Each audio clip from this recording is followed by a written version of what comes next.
Check. 8:15 a.m. in the morning.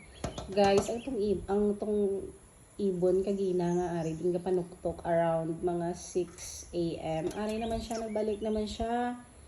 Nagpamukaw gid siya kay nagtulog ko balaliwat kay natuyo pa ko. Ara naman na siya.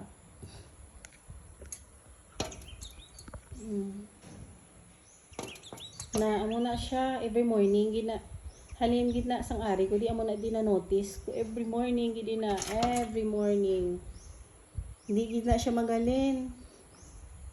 Hindi gid na siya maghalin kung hindi niya makita balang gugtaw na ang ina tuktok niya. Nugo pa mukha siya ya.